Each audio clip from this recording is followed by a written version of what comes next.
Test paper diuretic की class में आपका स्वागत है। हमारा फर्स्ट क्वेश्चन है, which drug can produce hypovolemic shock on over use.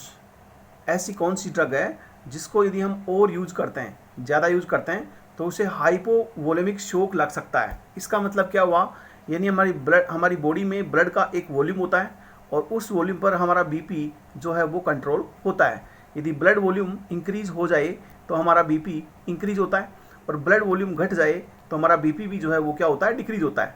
तो हमारा वॉल्यूम यदि बढ़े तो हाइपर वोलेमिक, और यदि घटे तो क्या होता है, हाइपोवोलेमिक शॉक। तो हाइपोवोलेमिक शॉक कब होगा, जब हमारा बीपी कम होगा, या हमारा ब्लड वॉल्यूम कब होगा, जब बीपी कम होगा। तो हाइपोवोलेमिक शॉक किस ड्रग से लगता है, मॉर्फिन, एस्प्रिन, फ्यूरोसेमाइड एंड साल्बिटामोल। देखो, ब्लड वॉल्यूम कम किससे होता है, जब हम यूरिन से वाटर को जो है बाहर एक्सक्रीट करेंगे, और यूरिन से वाटर जो बाहर जा रहा है तो वो कौन करता है, डायूरेटिक ड्रग्स। तो यहाँ डायूरेटिक ड्रग कौन है, फ्यूरोसेमाइड। तो फ्यूरोसेमाइड अपने आप में एक हाइपोवोलेमिक शॉक हो सकता है अगर इसका हम ओवर यूज करेंगे तो। अब है high volume, high level in blood may cause retention of abnormal amount of fluid in body। यानी ऐसा कौन सा सब्सटेंस है जिसकी वजह से हमारी बॉडी में retention of abnormal amount of fluid in body में होता है। देखो क्या होता है कि जब भी हमारी बॉडी में सोडियम चलता है तो सोडियम के साथ वाटर लविंग कैरेक्टर होता है, यानी इसके साथ वाटर चलता है। तो सोडियम के साथ वाटर चलेगा तो हाई लेवल ऑफ सोडियम यदि ब्लड के अंदर प्रेजेंट हो जाए तो may cause retention of abnormal amount of fluid in body. ये बॉडी में वाटर और सोडियम का कंटेंट बढ़ जाएगा, तो इसका आंसर होगा sodium. A direct renin inhibitor drug is, यानी रेनिन को इनिबिट करने वाली डायरेक्ट ड्रग जो है वो कौन सी है, वो एलिस्केरिन ड्रग। एलिस्केरिन ड्रग जो है वो डायरेक्ट रेनिन इनिबिटर ड्रग होती हैं। आपको पता है हमारी किडनी से जो है रेनिन का रिलीज होता है, और रेनिन एंजियोटेंसिन सिस्टम से बीपी को कंट्रोल करने का काम करता है। और यहाँ मिनरल कोइड्स की यदि हम बात करें तो mineral corticoids receptor antagonist. Mineral corticoids क्या होता है, एल्डोस्टेरोन अपने आप में क्या है, ये मिनरल कोर्टिकोइड्स होता है। और एल्डोस्टेरोन जो है उसका काम क्या होता है, एल्डोस्टेरोन जो है वो हमारी बॉडी में सोडियम प्लस वाटर को क्या करता है, हमारी बॉडी में अंदर लेता है, यानी सोडियम और वाटर का रिटेंशन करवाता है, और पोटेशियम को हमारी बॉडी से एक्सक्रीट करने का काम करता है। तो हम कह सकते हैं कि हमारी बॉडी में सोडियम और वाटर का लेवल इंक्रीज करता है और पोटेशियम का लेवल जो है वो डिक्रीज करता है। ये एल्डोस्टेरोन का काम होता है, मिनरल कोर्टिकोइड्स जो है एल्डोस्टेरोन। और यदि हमने स्पाइरोनोलैक्टोन ड्रग देंगे तो वो मिनरल कोर्टिकोइड एल्डोस्टेरोन के एंटागोनिस्ट काम करती हैं। तो एल्डोस्टेरोन के एंटागोनिस्ट काम करने वाली drug spironolactone mineral corticoid receptor antagonist कहलाएगी। इसी तरह यदि एस्प्रिन की बात करें तो aspirin inhibit the tubular secretion of, यानी हम एस्प्रिन ड्रग दे रहे हैं, ये हमारा सिस्टम है इस तरह से। और आपको शॉर्ट में हमने बताया था आपको कि इनको याद करने की ट्रिक हमने थ्योरेटिकल में बताई आपको। यहाँ क्या होगा, CO कार्बोनिक एनहाइड्रेस इनिबिटर्स और ऑस्मोटिक डायोटिक। यहाँ ये हमारी साइट कौन सी है, PCT प्रॉक्सिमल कन्वर्टेड ट्यूबल्स, और ये साइट कौन सी है, DCT डिस्टल कन्वर्टेड ट्यूबल्स। और यहाँ ये हमारी साइट कौन सी है, ये हमारी साइट है कलेक्टिंग डक्ट। और यहाँ इस साइट पर जो है, इस साइट को हमने फर्स्ट नाम दिया, इसको सेकंड, इसको थर्ड, और ये फोर्थ साइट, ये हमने बताया था आपको। यहाँ फर्स्ट साइट पर CO, सेकंड साइट पर जो है वो लूप डायोटिक काम करते हैं, और यहाँ थाई एजर डायोटिक काम करते हैं, और यहाँ LTK लटकजा, ये हमने आपको ट्रिक दी थी। तो K जो है वो यहाँ पोटेशियम डायोटिक यहाँ कलेक्टिंग डक्ट पर काम करते हैं। तो हम आपको कह सकते हैं कि यहाँ एस्प्रिन ड्रग के साथ ट्यूबुलर सेक्रेशन को इनिबिट करने वाली ड्रग कौन सी है, ये क्वेश्चन जो है यहाँ बन रहा है। तो यहाँ हमारा ये सिस्टम इस तरह से है। और अब यदि हम कोई ड्रग, माना कि स्पाइरोनोलैक्टोन यूज कर रहे हैं, स्पाइरोनोलैक्टोन अपने आप में एक्टिव ड्रग है और इसका कैनरेनोन मेटाबोलाइट भी एक्टिव होता है। इनको यदि हम दे रहे हैं तो इनका नॉर्मल मैकेनिज्म जो है इस तरह से ये ड्रग्स आती हैं और फोर्थ साइट पर ये अपना काम करती हैं। लेकिन यदि हमने किसी और पर्पज के लिए एस्पिरिन ड्रग को देना स्टार्ट कर दिया तो एस्पिरिन ड्रग के देने की वजह से जो इसका यहाँ से ट्यूबुलर सेक्रेशन होता है, यानी ट्यूब के थ्रू यहाँ से इसका जो है इस पर इलेक्ट्रॉन ड्रग आ रही है, तो इसका ट्यूबुलर सेक्रेशन जो है वो एस्पिरिन ड्रग के देने की वजह से इनहिबिट हो जाएगा। क्योंकि यहाँ इन दोनों का रूट क्या है, एक है कैनडेनोन आगे की तरफ बढ़ता है, लेकिन इस पर इलेक्ट्रॉन जो है उसका ट्यूबुलर सेक्रेशन जो है वो स्टॉप हो जाएगा यदि हम एस्पिरिन ड्रग इसके साथ में दे रहे हैं तो। अब है 6 नंबर का क्वेश्चन है, आइडियोपैथिक हाइपरकैल्सियूरिया इज ट्रीटेड विथ।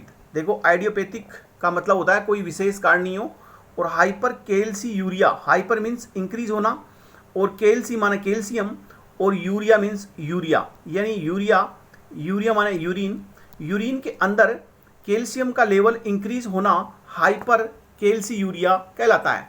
और यदि यही कैल्शियम इंक्रीज जो है वो कहाँ होता, वो ब्लड में होता, तो उसको हम क्या बोलते हैं, हाइपरकैलसेमिया।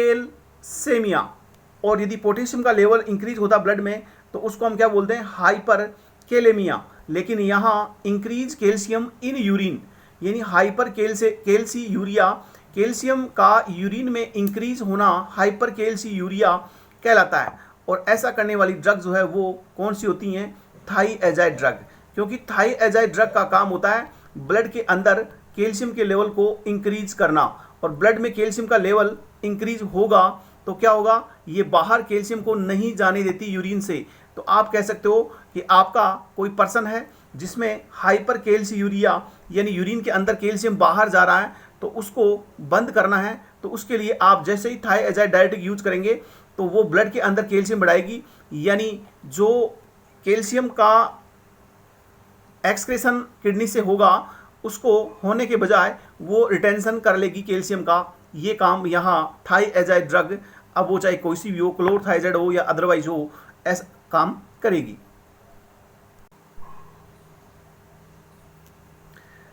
अब हमारा 7th नंबर का क्वेश्चन है, high selling diuretic is. High selling diuretic हम किसे बोलते हैं, यानी सेलिंग मीन्स वर्ड्स जो है वो यहाँ क्या इंडिकेट करेगा, सेलिंग वर्ड्स का मतलब होता है मैक्सिमम इफेक्ट। और किसी भी ड्रग का मैक्सिमम इफेक्ट एक पर्टिकुलर डोज तक आता है, उसके बाद में मैक्सिमम इफेक्ट से ऊपर इफेक्ट नहीं आएगा। यानी जैसे हमारा ये ग्राफ है और इसको हम डोज से इंडिकेट करें और इसको इफेक्ट से इंडिकेट करें, तो जैसे जैसे हम डोज बढ़ा रहे हैं वैसे वैसे ड्रग का इफेक्ट भी बढ़ता है। लेकिन एक जगह जाकर ड्रग का इफेक्ट बढ़ेगा, लेकिन उसके बाद में इफेक्ट आना बंद हो जाता है, यानी मैक्सिमम इफेक्ट हो जाता है। इसी को हम बोलते हैं मैक्सिमम इफेक्ट। तो यानी हाई सेलिंग किसको बोलेंगे हम, मैक्सिमम इफेक्ट को बोलते हैं। और एक टाइम ऐसा आता है जिसके बाद में इसका इफेक्ट जो है मैक्सिमम आने के बाद अब डोज यदि हम बढ़ाएं तो इफेक्ट जो है वो इंक्रीज नहीं होता। इसी को हम बोलते हैं मैक्सिमम इफेक्ट या हाई सेलिंग। और हाई सेलिंग यहाँ वर्ड्स किसके लिए यूज कर रहे हैं, डायरेटिक के लिए। तो हाई सेलिंग डायरेटिक या मैक्सिमम इफेक्ट देने वाले डायरेटिक कौन से हैं, तो आपको पता है लूप डायरेटिक होते हैं, जिसमें फ्यूरोसेमाइड, बुमेटानाइड और एबीपी पेरेंटानाइड और ई जो है वो एथाक्रेनिक एसिड, ये सभी क्या होते हैं, वो हाई सेलिंग डायरेटिक होते हैं। Diuretic are not used for treatment of. Diuretic हम किस लिए देते हैं, हमारी बॉडी के अंदर, जैसे हमारी बॉडी है, इस बॉडी के अंदर जब वाटर का वॉल्यूम इंक्रीज होता है, यानी हमारी बॉडी में क्या होता है, इन्फ्लामेशन होता है। ECF एक्स्ट्रा सेलुलर फ्लूइड में यदि वाटर ज़्यादा रिटेंशन हो जाए तो उसको बाहर हम यूरिन से निकालते हैं। यूरिन से जैसे ही बाहर निकालते हैं तो हमारा ब्लड वॉल्यूम घटता है। तो ब्लड वॉल्यूम को घटाने के लिए हमने ECF सिस्टम से वाटर को यूरिन से एक्सक्रीट किया है, तो हमने क्या दिया, हमने डायरेटिक यूज किया है। तो diuretic are not use for treatment of, कि जब भी हमारी बॉडी में ब्लड वॉल्यूम बढ़े, जैसे hypertension, LVF, congestive heart failure, उन पोजीशन में हम जो है डायरेटिक यूज कर सकते हैं। बट ऑलरेडी कोई पेशेंट ऐसा हुआ हो जो धूप में, रेगिस्तान में रहता हो और उसका पहले से ही बॉडी का जो वाटर लेवल है वो बिल्कुल कम है, जिसको हम डिहाइड्रेशन बोलते हैं, इसको हमने डायरेटिक दे दी, तो ये डायरेटिक की वजह से क्या होगा, ये तो बिल्कुल सूकर जो है कांटे की तरह बन जाएगा, यानी ये इसके अंदर जो है ड्राइनेस आ जाएगी और वाटर वॉल्यूम जो है बिल्कुल कम हो जाएगा। तो डिहाइड्रेशन होने की वजह से इसमें कई प्रॉब्लम क्रिएट हो सकती है, उसकी डेथ भी हो सकती है। तो डिहाइड्रेशन जहाँ पे हो वहाँ पे हमें डायरेटिक नॉट यूज, यानी उसको यूज नहीं करना है। 9th नंबर का क्वेश्चन क्या है, canrenone is an active metabolite of spironolactone, यानी स्पाइरोनोलैक्टोन भी एक्टिव मेटाबोलाइट है और केंद्रेनोन भी एक्टिव मेटाबोलाइट है। ये हमें स्पेशली यहाँ ध्यान रखना है। और आपको ये भी ध्यान होना चाहिए, स्पाइरोनोलैक्टोन और केंद्रेनोन दोनों में ही कौन सी रिंग पाई जाती है, स्टीरोडल रिंग प्रेजेंट होती हैं। और स्टीरोडल रिंग इनके अलावा एक ड्रग और आएगी एप्लेरेनोन, एप्लेरेनोन में भी स्टीरोडल रिंग प्रेजेंट होती हैं। अब है medium efficacy diuretic. Medium efficacy diuretic कौन है? मीडियम एफिकेसी डायूरेटिक की यदि हम बात करें तो थाइएजाइड जो हैं वो क्या होते हैं, वो मीडियम एफिकेसी डायूरेटिक होते हैं। इसी तरह यदि हम हाई सेलिंग डायूरेटिक की बात करें तो हाई सेलिंग डायूरेटिक जो है वो कौन से होते हैं, वो लूप डायूरेटिक होते हैं। और यदि मोर इफेक्टिव की बात करें तो मोर इफेक्टिव डायूरेटिक में जो है ओस्मोटिक आते हैं। और पोटेशियम स्पेरिंग डायूरेटिक जो हैं वो कैसे होते हैं, वो वीक डायूरेटिक होते हैं। स्टीरोडल रिंग प्रेजेंट, स्टीरोडल किसके अंदर प्रेजेंट होती है डायूरेटिक में? स्पाइरोलैक्टोन, केंद्रेनोन और एप्लेरेनोन, जो हमने अभी आपको बताया। और थाइएजाइड एक्ट एज, थाइएजाइड डायूरेटिक जो है इनका एक्शन जो है वो किस बेस पे निर्धारित होता है, वो आप देख सकते हैं। ये सोडियम प्लस क्लोराइड माइनस जो है उनको को transport in DCT, distal converted tubule पर ये सोडियम क्लोराइड को ट्रांसपोर्ट को इनहिबिट करने का काम जो है ये करते हैं। अब है लूप डायूरेटिक इज, इसमें लूप डायूरेटिक कौन सा है ये हमें देखना है। देखो आपको पता है लूप डायूरेटिक जो है वो हाई सेलिंग डायूरेटिक होते हैं और इसके अंदर 4 आते हैं ABPE। तो आप यहाँ देख सकते हैं, यहाँ देखो कौन सा है, F फ्यूरोसेमाइड, E और E भी है। और यदि दोनों है तो आपको टोरसेमाइड पता नहीं है तो आपको पता है भाई 2 अगर सही हैं तो इसका आंसर कौन सा होगा, ऑल। और टोरसेमाइड जो है वो भी एक डायूरेटिक है जो पहले ज़्यादा यूज हुआ करता था, अब इसका यूज जो है लेस हो गया है। अब है acetazolamide. Acetazolamide used for the treatment of, acetazolamide को हम जो है किस में यूज करते हैं? देखो एसिटाजोलामाइड जो है वो एक कार्बोनिक एनहाइड्रेज इनहिबिटर ड्रग है। और carbonic anhydrase inhibitor drug acetazolamide को हम 3 जगह यूज करते हैं। एक तो ग्लूकोमा हो जाए, जहां इंट्राओकुलर टेंजन यदि इंक्रीज हो तो उसे डिक्रीज करने के लिए हम एसिटाजोलामाइड ड्रग यूज करते हैं। जबकि एपिलेप्सी जो है उसमें डायरेक्टली यूज नहीं करते, लेकिन इनडायरेक्टली जो है हम एपिलेप्सी में एसिटाजोलामाइड ड्रग को भी यूज करते हैं। एक एक्यूट माउंटेन सिकनेस, यानी जैसे जैसे हम ऊंचाई पर चढ़ते हैं तो वहाँ पर जो है हमें प्रॉब्लम आए तो वहाँ पर हम जो है एक्यूट माउंटेन सिकनेस में भी एसिटाजोलामाइड ड्रग को यूज करते हैं। तो इसका all is answer is that D होगा।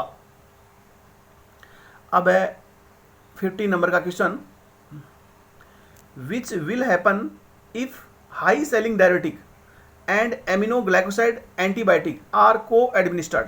देखो हाई सेलिंग डायूरेटिक कौन होते हैं, लूप डायूरेटिक। और लूप डायूरेटिक को जब भी हम एमिनोग्लाइकोसाइड ड्रग के साथ यूज करते हैं तो इनसे क्या प्रॉब्लम आएगी, इनसे एडिटिव ऑटोटॉक्सिसिटी की प्रॉब्लम आती हैं।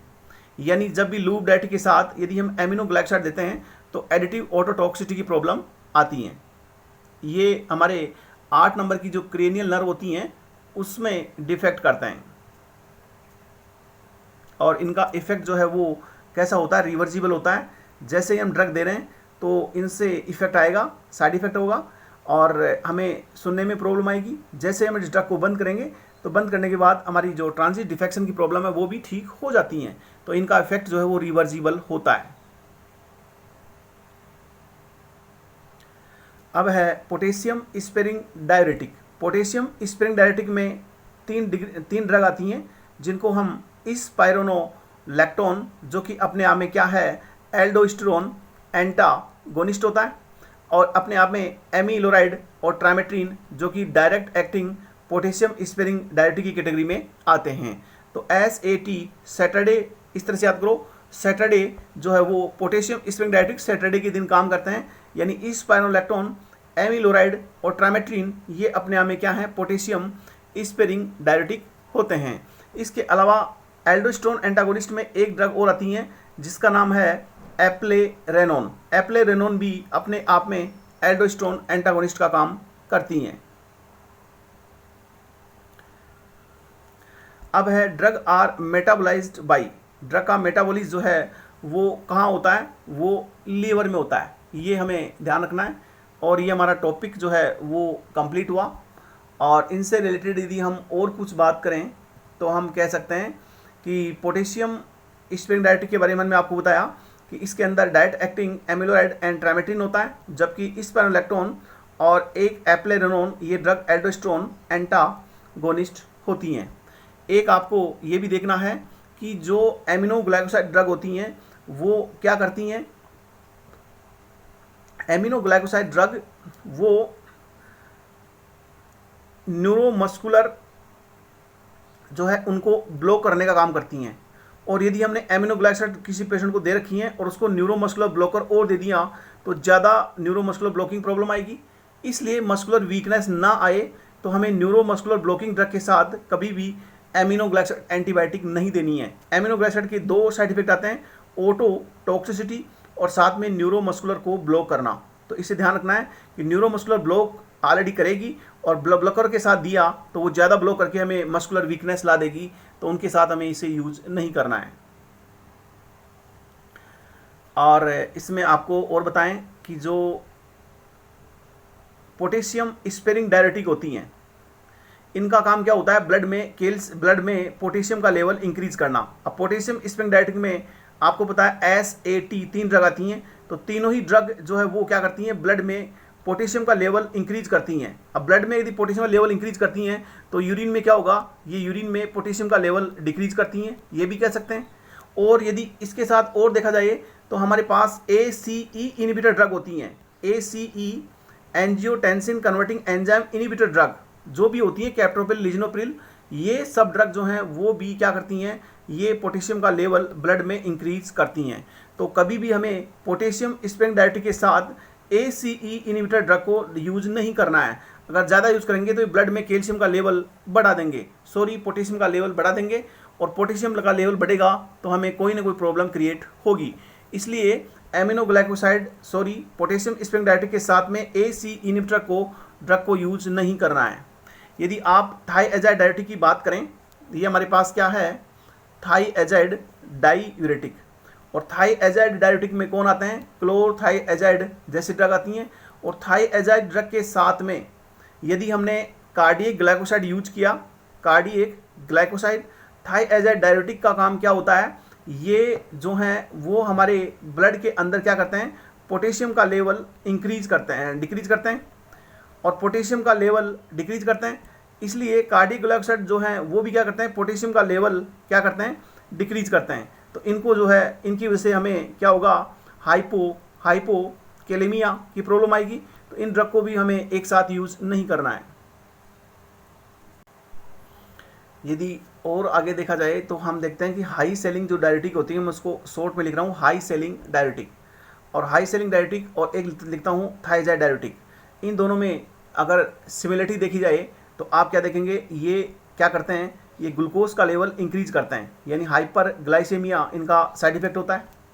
और यूरिक एसिड जो है, GU का नाम मतलब है यूरिक एसिड, ये यूरिक एसिड का लेवल भी इंक्रीज करते हैं, ये भी यूरिक एसिड का लेवल इंक्रीज करता है, ये इनकी सिमिलरिटी हुई। और कैल्शियम की बात करें तो कैल्शियम का लेवल भी ये क्या करते हैं, इंक्रीज करते हैं, ये भी और ये भी, ये कैल्शियम का लेवल इंक्रीज करते हैं, कैल्शियम को बाहर नहीं जाने देते, तो कैल्शियम का लेवल क्या कर रहे हैं, इंक्रीज कर रहे हैं। लेकिन हाई सेलिंग डायरेटिक जो है वो पोटेशियम को बाहर निकाल रहे हैं, तो ये पोटेशियम को लेवल को डिक्रीज करेंगे, और थाइएजाइड डायरेटिक भी पोटेशियम के लेवल को डिक्रीज करने का काम करते हैं।